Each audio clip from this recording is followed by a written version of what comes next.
আমি নিয়মিত তাহাজ্জুদ পড়ি এবং বিতির তাহাজ্জুদের পরে পড়ি, কিন্তু হঠাৎ মাঝে মধ্যে ঘুম থেকে ওঠার সমস্যার কারণে ফজরের আজান হয়ে যায়। এমত অবস্থা বিতির পড়ার হুকুম কি? যদি আপনি ভোর রাতে উঠার ব্যাপারে প্রবল সম্ভাবনা না থাকে তাহলে বিতির আপনি রাখবেন না, বিতির আগে পড়ে ফেলবেন। হ্যাঁ, আপনি নিয়মিত তাহাজ্জুদ পড়েন, আল্লাহ তৌফিক দেয়, তাহলে আপনি বিতির পড়েন।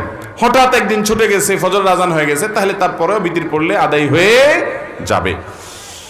ঢোলবাঁশি বাজিয়ে কবর দেয়া হচ্ছে, এরকম একটি ভিডিও দেখেছি ইউটিউবে, এ ব্যাপারে বললে ভালো হতো। ঢোলবাঁশি বাজায় আবার কবর,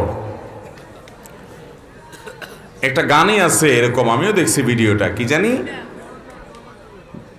মরণকালে ঢোলবাঁশি বাজাইও, কি ভাই, তরিকার ভাই না দরবারি ভাই? হ্যাঁ, এবং সে গানের একটা কথা খুব আপত্তিকর আছে, সেটা আরো বেশি, সেটা হলো কালেমা কালামো ভাই কোনো কিছুর দরকার নাই।